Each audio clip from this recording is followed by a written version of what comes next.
BBQ. Mình đi ăn Tokyo Grill. Sushi Hibachi Buffet. Biết nè.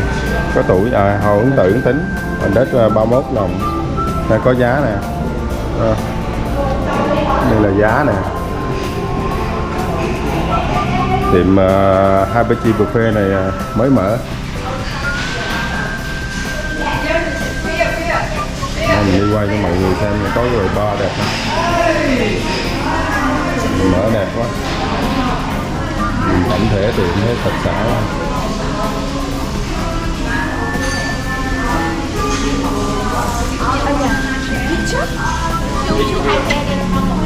I make video.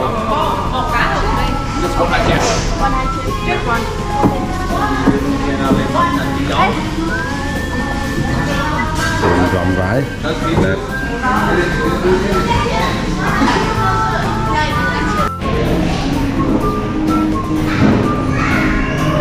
Đây là cái tủ kem nè. Thấy đủ là nhiều là kem không?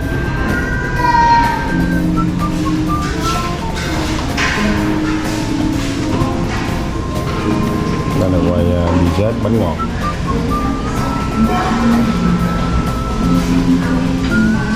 Rau câu đủ màu.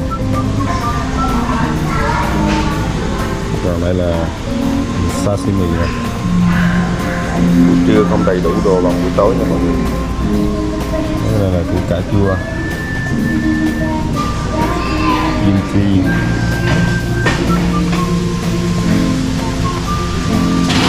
sushi. Sushi món này ngon nè. Đó trời. Nhiều là sushi của mọi người nha. Quá trời sushi luôn. Wow. It's yummy. Đây là sushi. Wow. Mình cái dãy bên này nữa nè mọi người. Đây cái tiệm mới là có thêm mấy món này người thấy an tâm rồi đó. Wow. Yummy ha. Nhiều món. Có thịt gà, đậu hũ chiên. Ở đây người ta có bỏ mấy con này cho mình.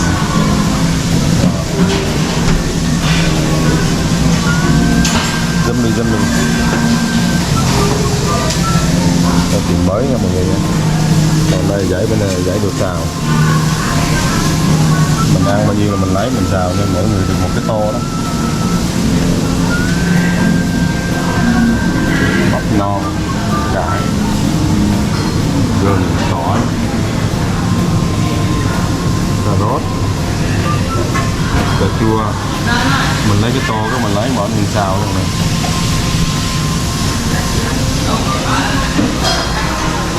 Tiệm bự đẹp mọi người nha.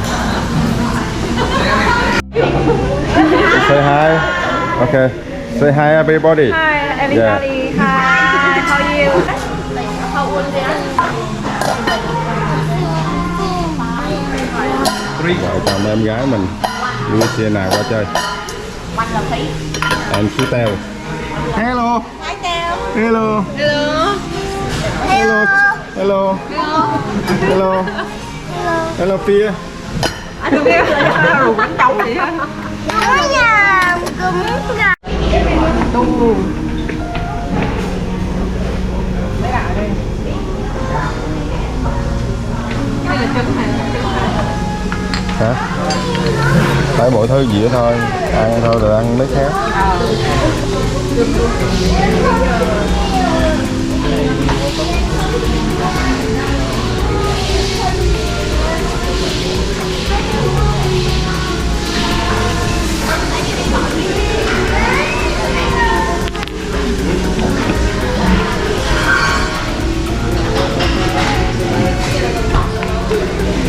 Bây giờ mình đi lấy đồ ăn nha.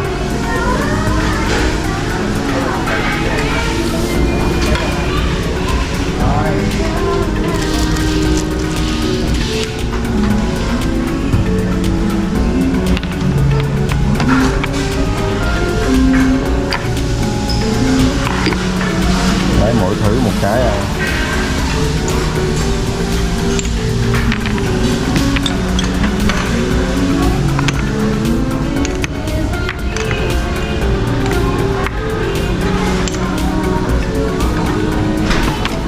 wasabi.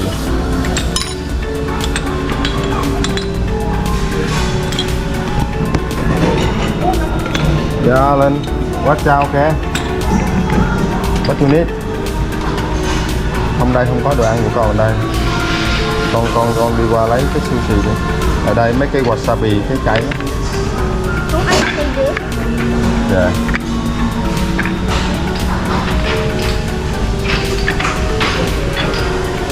Sushi, rất là nhiều loại sushi. Ok, mình sushi mình ăn later nha, mình ăn bên đây trước nè. Sushi mình ăn sau, sushi mình ăn trước, mình no nhanh. Lấy tôm. Giờ lên ăn cái gì tôm không? Mình có thấy tôm bự không? Lên ăn tôm không? Tôm không? Hai cái nữa. Bóc bái, còn ba cái rồi đi. Nói luôn. Cái từ từ thôi. Đưa anh đó đi. Cho lên bị ca phù rớt bể nha con. Có dần bể. Rồi. Đồ bá đồ đi đồ nóng. Dạ, đồ này họ bỏ đánh có cái lò nóng xuống. Rồi, ăn trước đi đã. Anh ai không có cái. Đây Bảo cái nấc. Lấy cái nấc trước hả? Lấy đu đủ. Không có cái sashimi à. Đồ mà đang bữa ngày nay đang chưa thấy bỏ ra. Thường là có Simon nữa. Sao mình sashimi á? Nhưng chắc chưa làm kịp nữa. Lấy nguyên cái luôn hả? Rồi lấy là mình bơm nguyên một cái lỗ luôn. Cái nhỏ đó. Dạ, ăn hết rồi tới lấy.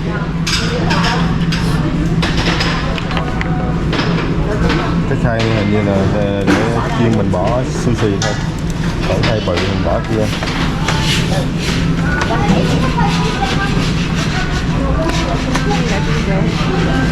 Hả?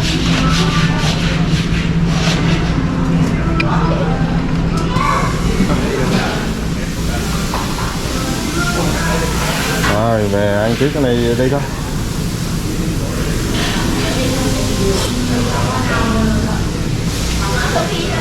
Coi chừng nha.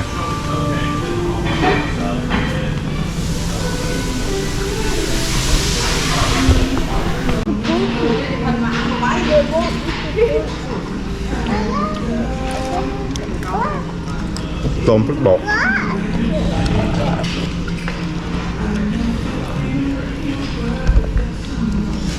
Không ăn cái nướng rồi. Con ăn cái nữa hả? Okay, I'm here. Thank you. Cái mâm đi bỏ ra ngoài ăn luôn vậy. Thịt này giống thịt vịt đó ha. Sườn.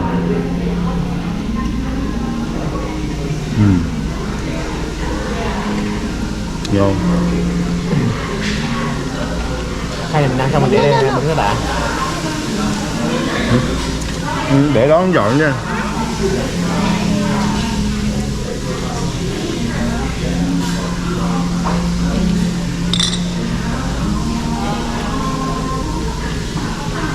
Cái này kia là buffet sushi.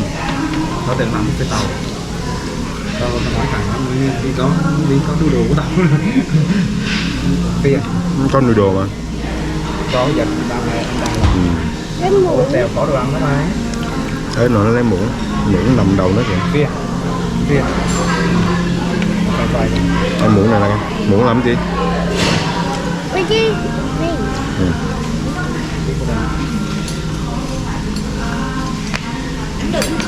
Đó, cái này. Để làm có lấy cho phi chưa? Đó ngon. Biên ăn ngon Biên. Có không? Có được. Quá ngon, ngon tuyệt vời. Anh hai ăn được không? Ok. Ok. You bảo. À. Dạ. You know what? Ngon It's quá. so amazing, babe. Amazing. Cô cưng thấy thế nào? Ngon. Tưởng mình lấy. Phi ơi. Hai trong miệng. Ồ, Gia Minh mẹ giỏi quá. Có hai loại. Gia Minh ngon không? Gia Minh ăn giỏi nha. Cái loại này là Tim đi chăng hả? Tim đi chăng hả? Gia Linh ơi, con ăn ngon không? Có. Ngon không con? Có.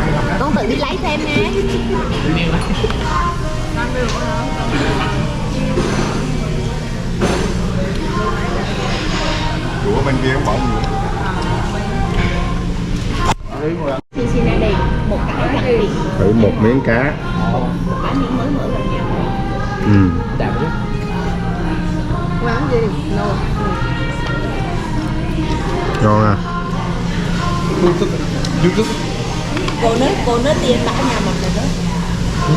Hồi sáng anh Hùng gọi anh Oanh á, chạy về tới nhà rồi, anh tới cái bao đó nè.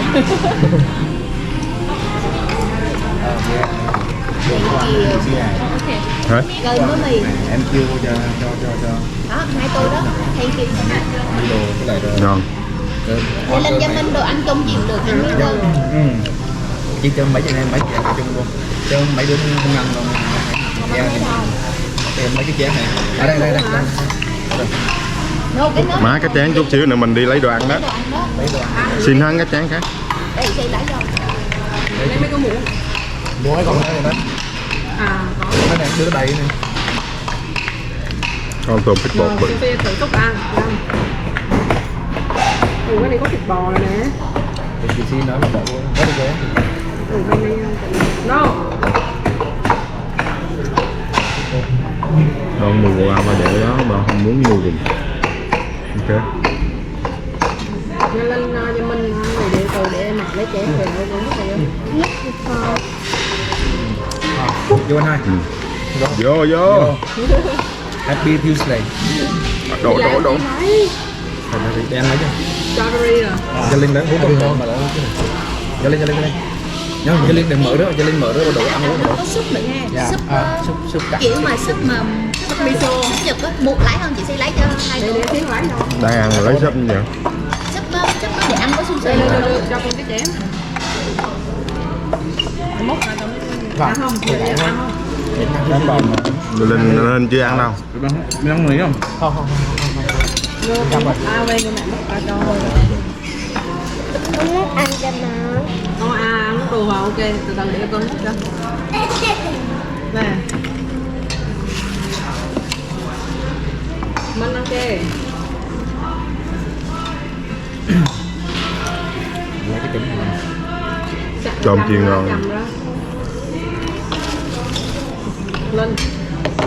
Mình ăn đi, ăn cái đồ không? Hay là ăn đồ đó? Ok. Cái này là gọi là cái trên này. Mấy bạn nhớ là mẹ mi. Mực hả? Cái này là tôm này gọi là tôm giết. Không, ý nó là tiếng Anh là mấy cái gì mà tempura. Còn đây là nướng phô mai phải không? Còn đây con gì thì quên rồi. Nghe. Con sò Về. Việt Nam là con vẹm nè. Vẹm xanh đó nè. Vẹm xanh. Còn bên tiếng Mỹ là con mussel. Hả? Sò điệp không? Món bằm. Không, sò điệp là bự hơn. Sò điệp là thường thường bự nè. Sò phô mai. Tắm xí mù tạt. Để xí hỏi hắn có sashimi không?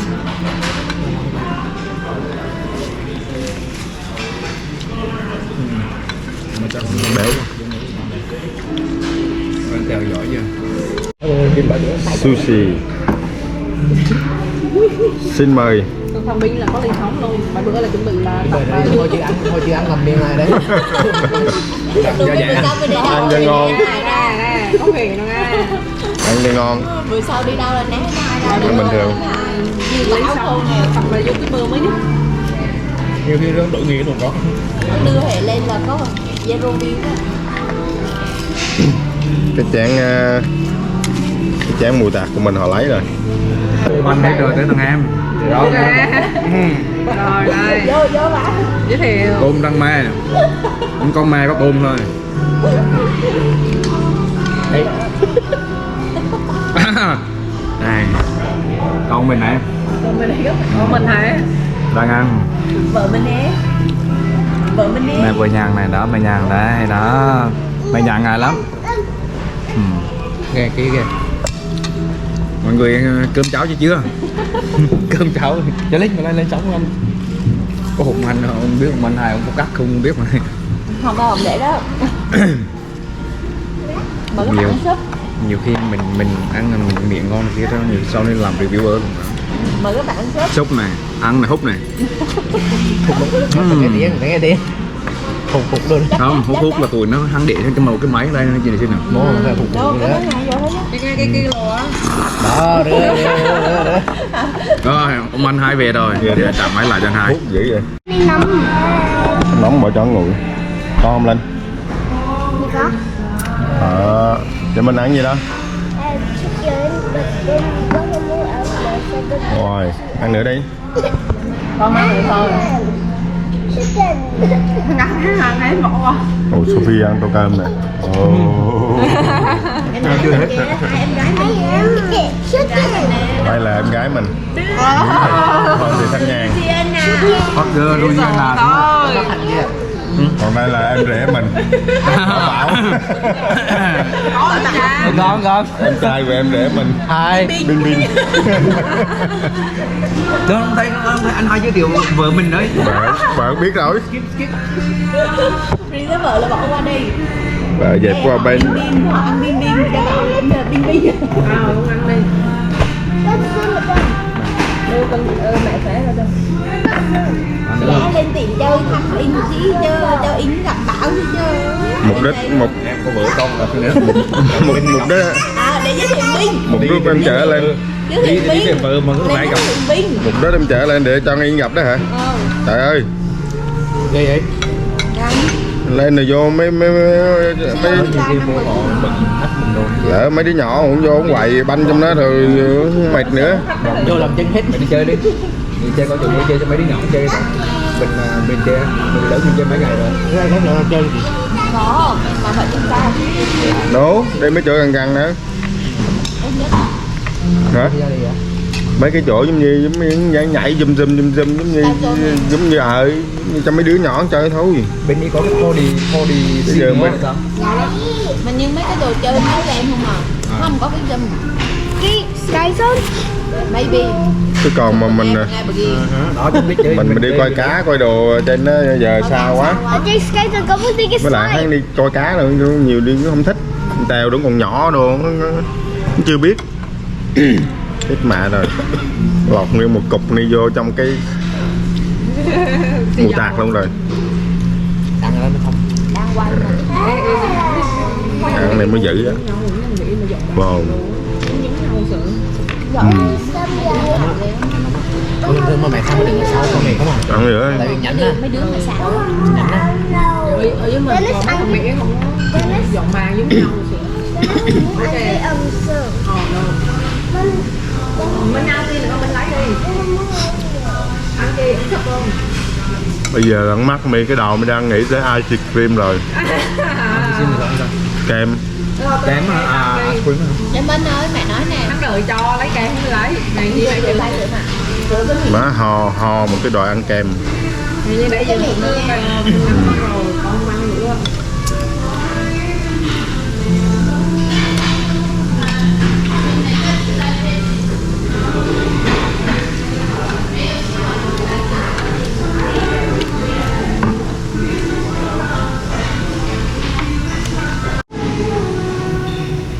có mặt đâu. Nên là con treo là Cá phích bột. Em chè không được đâu con. Có cái bột canh nào cũng ngon mà sạch sẽ lắm. Nếu mà chúng ta đi ăn đó thì Cá phích bột mà. cho nó làm gì mà cái kia thì ở đâu mình có. Cái sushi nó làm nó cùng nhiều món nó đâu.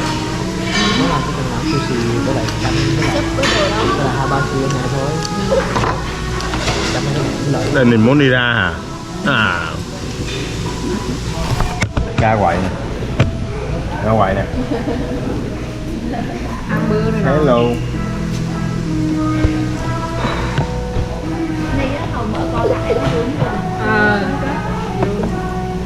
Giờ lên xong chưa cho cô dọn. Ghê vậy. Sống mà khác rồi. Ăn thêm có cơm của mì. không có hôi. Ăn thịt xào, đu xào. Đừng lấy mì rồi có cơm. Không thì ăn đu xào thôi. Bỏ rau gì vô. Ngon. Con nói về đi lấy gì không đó.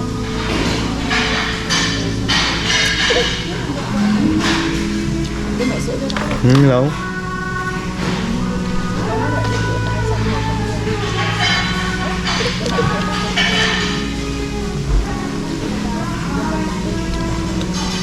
Cho anh ra gọi ha.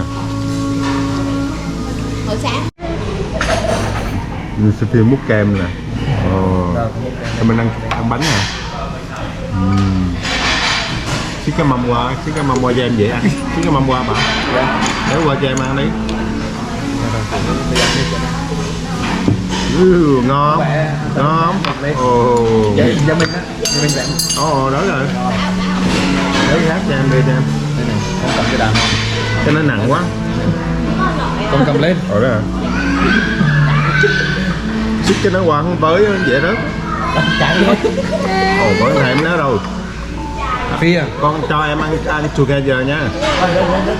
Ăn hết rồi lấy cái khác ăn. Lucy con rùa. Thì cho em múc ăn với. Mình cánh này. Con đút cho em đi. Cho mình đút cho em ba coi. Đút cho em miếng. Rồi, kéo Sophie hà miệng ra. Sophie hà ra. À. Phi muốn tự đút. Yeah. Good. Good. Ủa không gian không?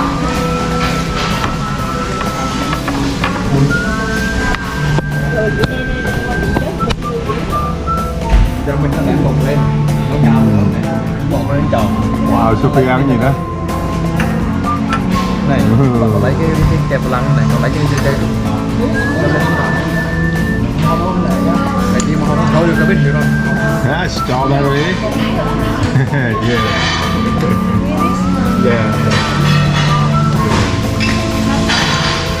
Yeah. Thank you. Con để vô còn rơi cái nữa. Ngủ đây. Đây bên kia. Có 3 hả? Ngủ đây. 30 rồi.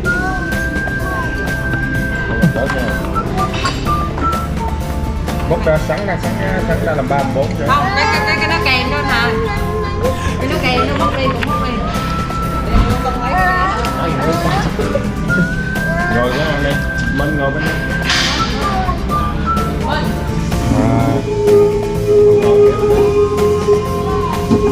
Nhanh kèm mất đi đâu. Con ăn hết cái bánh cho con. Vô đây. Minh. Rồi thế nào? Em tèo giỏi không? Em tèo giỏi chưa? Nó ăn mất đi. Tèo giỏi chưa? Không Phi ăn mất đi ngon. Ăn đi hả? Đi ngon nè. Bỏ nè nhưng mà phải ăn Bánh bánh su thôi. kem thì ngon nè. Thấy cái bánh thấy dâm. Bữa tèo gì? Ăn như là rí. Bé cái tay bé. Đi vô mùi ăn như là rí, ăn đi con thử. Tèo như là mũi luôn. Cay. Hả? Thì đang hỉ mình đó. Không mở trong cái tray Mở như là đứa. vì nó cái tray cho mình. Tèo. Cay gần hai đó. Phi à, ăn đà. Bắt cái spoon của con.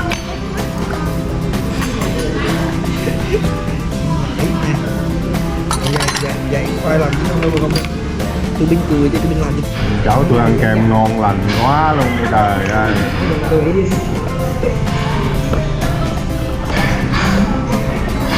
Cháu tôi muốn bốc kem ăn ngon lành quá. Trời, đó.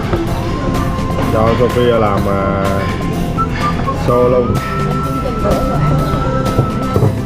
Phía ăn đi.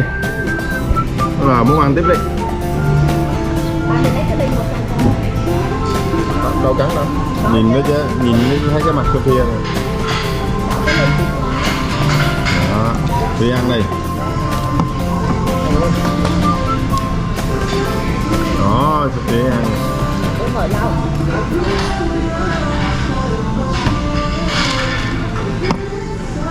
Phi ngồi xuống ăn tiếp đi. Ngồi ăn bánh tiếp đi.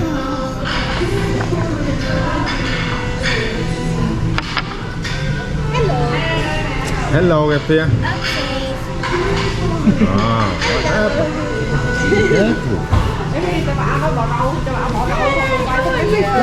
Cái xong nó bỏ thịt rồi. Lên cái nước này sốt bé đi sức chị. Chua. Không biết là ok rồi. Thấy ăn sức chị trong người mình. Không mà cưng lấy luôn bỏ mấy cục thịt luôn. Dính như cái chân cái là không có được nó được luôn.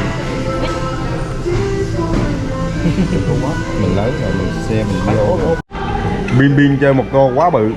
Bây giờ tôi này sao ăn? And có the pretty woman right here. And the Chinese. Yeah. Đồ như viên đẹp đấy. Wow, nguyên một cái trứng bự chà bá lửa luôn. Từ từ đại ca sẽ nói hả? Không biết rồi, em biết rồi, nhưng mà ý nó là hồi nãy Lấy một tô vegetable and pig.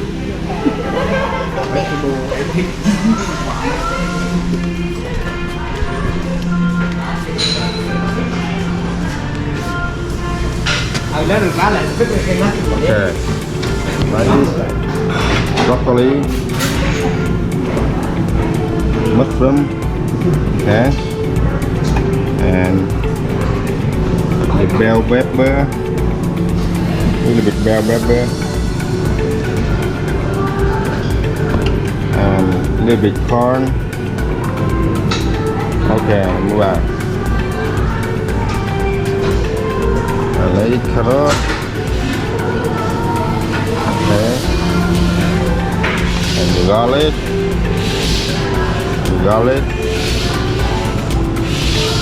Okay.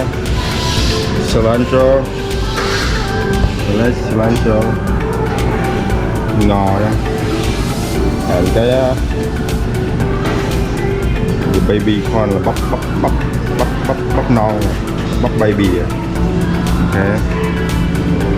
Some baby bắp. And nấm nè. Another mushroom.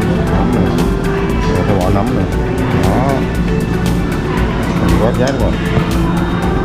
Mình không biết là cái gì. Mình bỏ vô đây một ít. Mình lấy thêm nấm. Mất nấm.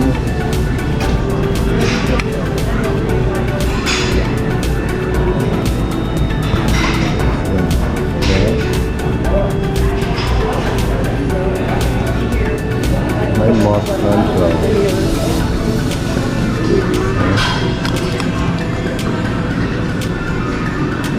Hồ bay bờ cho bạn.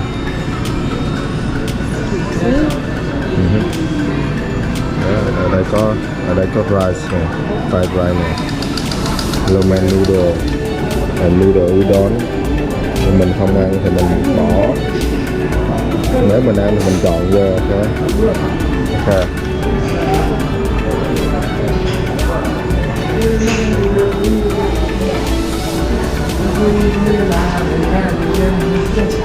Lấy cái này là mực squid. Cái squid là mực. And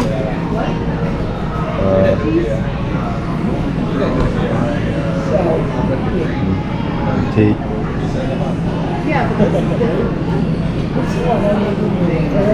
Mình lấy thịt bò, beef, thịt bò này, hết rồi.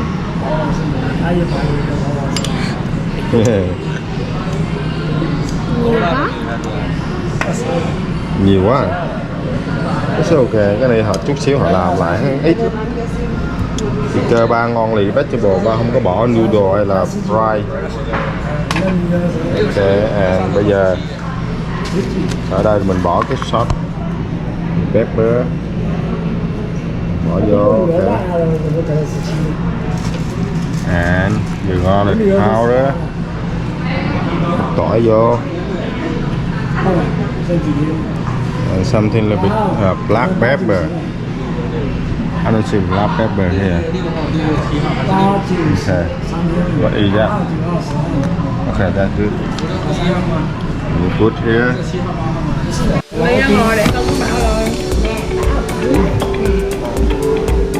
Hot and sour soup. cái tinh tuyền vậy ha. Cái tinh tuyền. Đi quán hoàng ấy. Mẹ đi từ này đi.